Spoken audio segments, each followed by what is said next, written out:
There's a simple, profound satisfaction that comes from running your hand over a piece of wood you've just sanded. It's a feeling that speaks directly to the soul. You start with a rough sawn plank, a wild thing full of potential, and through a bit of elbow grease and progressively finer sandpaper you tame it. The temptation, my friends, is to keep going. If 120 grit feels good, then 220 must feel better. And if 220 is like butter, surely 400 or 600 will feel like a cloud made of silk and angel whispers. I've been there. I've chased that dragon, sanding a piece of walnut until it felt smoother than a river stone, gleaming under the shop lights before a single drop of finish had even touched it. This pursuit of perfection, however, holds a hidden trap. It's a paradox of the workshop. You think you're preparing the wood for its final glorious coat, but what you're actually doing is preparing it for failure. That glassy, silky smooth surface you've worked so hard to achieve is in fact a closed door. You've taken the open, porous structure of the wood and polished it shut. You've created a surface so slick and non-receptive that when you go to apply your polyurethane, it has absolutely nothing to grab onto. It's like trying to rock climb a sheet of polished glass. It just won't work, and the results will be heartbreaking. What you are doing is a process called burnishing. When you sand with very fine grits, say anything past 220, or even when you sand with too much force, you aren't just cutting the wood fibers. You are also generating heat and pressure. This combination of forces compresses and polishes the wood fibers, effectively sealing the surface pores. The very gateways that allow a finish to penetrate and form a strong bond are slammed shut. You've essentially created a barrier against the very protection you are trying to apply. It's a classic case of working against yourself, a common mistake born from the best of intentions. So, that flawless surface you are admiring is a beautiful lie. It looks ready, it feels ready, but it is fundamentally unprepared for a lasting relationship with a film-forming finish like polyurethane. The finish will just sit on top, like a puddle of water on a waxed car hood. At first it might look fine, but you've built a foundation of sand. You've traded a deep, lasting mechanical bond for a fleeting surface-level attraction. And in the world of woodworking, where we build things to last for generations, that is a trade you never want to make. It's a path that leads to disappointment, wasted effort, and a finish that will eventually betray you. To understand why this happens, we need to talk about how finishes actually work. Not all finishes are created equal. Some, like certain paints or lacquers, form what's called a chemical bond. They essentially melt into the previous layer and become one cohesive unit.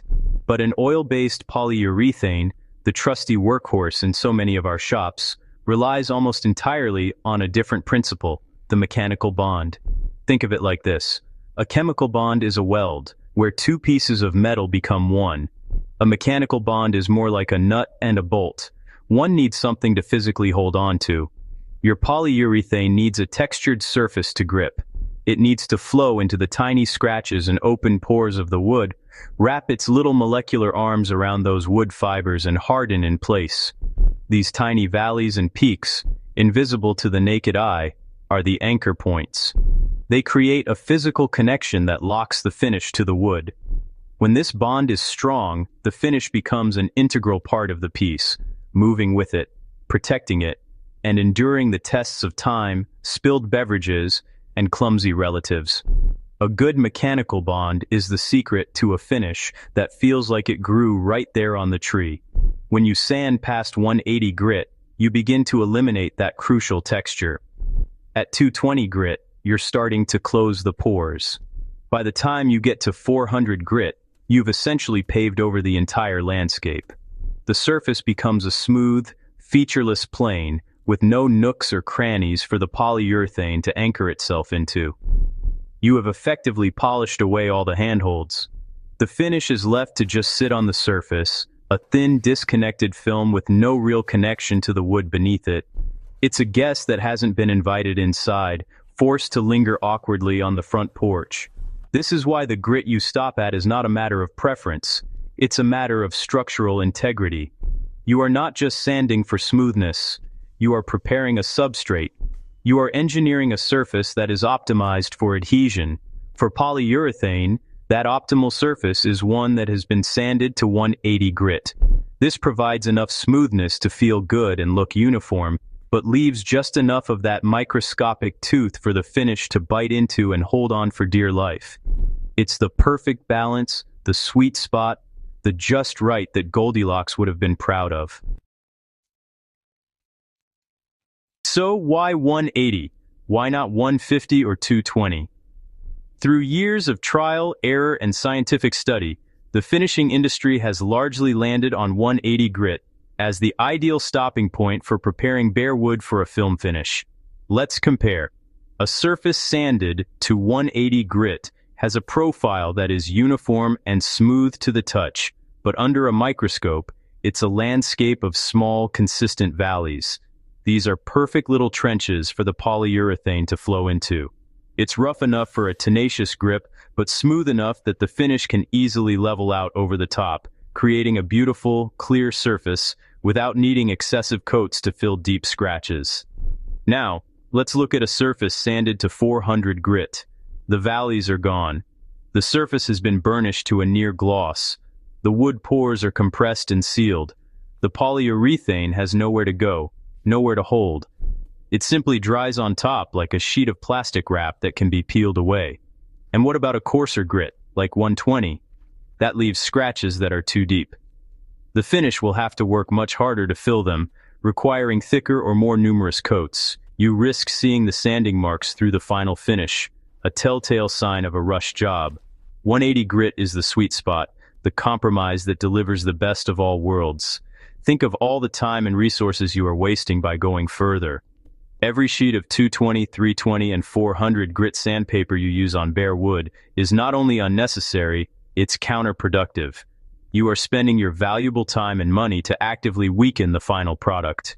It's like paying someone to loosen the lug nuts on your car before a long road trip. It makes no sense. The goal of woodworking is not to see how high you can count on your sandpaper grits. It's to build something sturdy, beautiful, and lasting. Sticking to 180 grit serves that goal perfectly. When a finish doesn't have a proper mechanical bond, the consequences will eventually reveal themselves. The first sign is often poor adhesion, where the finish can be easily scraped or scratched off. Over time, as the wood naturally expands and contracts with changes in humidity and temperature, things get worse. Because the finish is just sitting on top and not locked into the wood, it can't move in harmony with the wood. This stress causes the finish to crack, flake, and peel away. You'll see it lift at the edges and chip in the middle, leaving your beautiful project looking tired and defeated long before its time. So, let's put this all together into a practical, reliable process that will give you a finish as tough as a $2 steak and as beautiful as a prairie sunset. The proper workflow is simple, efficient, and respects the nature of both the wood and the finish. First, do all of your sanding on the bare wood, progressing through the grits until you reach 180. No more, no less. This is your foundation. Get it right, and everything that follows will be easier. Once you're at 180, clean the surface thoroughly to remove all the dust. I mean it. Use a vacuum, compressed air, and a tack cloth. Get it clean. Now, it's time to apply your first coat of polyurethane. This initial coat will seep into the open pores you've so wisely left for it, establishing that all-important mechanical bond. It will also raise the grain, making the surface feel a little rough again. Do not panic. This is normal. This is good. Let that coat cure completely according to the manufacturer's instructions. Once it's fully hardened, you can begin to build the smoothness you crave. But you will do it by sanding the finish, not the wood. This is the key difference. Using a fine grit sandpaper, now is the time for your 320 or 400 grit. Lightly scuff the surface of the hardened polyurethane. Your goal here is not to remove the finish, but simply to knock down any dust nibs and smooth out the texture from the raised grain. You are creating a smooth platform for the next coat, while also giving it a little bit of tooth to stick to. After sanding, clean the surface meticulously once again. Then, apply your second coat. This coat will fill the tiny scratches you just made, and the piece will start to feel significantly smoother. Repeat this process. Apply a coat, let it cure, sand it lightly, clean it, until you have achieved the desired build and sheen. The smoothness and gloss come from building thin, level layers of finish, not from over-sanding the wood at the beginning. By stopping at 180 grit on the bare wood, you save time, sandpaper, and a whole lot of future heartache. You get a finish that is tougher, more durable, and deeply bonded to the wood. It will protect your hard work for years to come, which after all, is the entire point. Work with the materials, not against them, and the results will speak for themselves.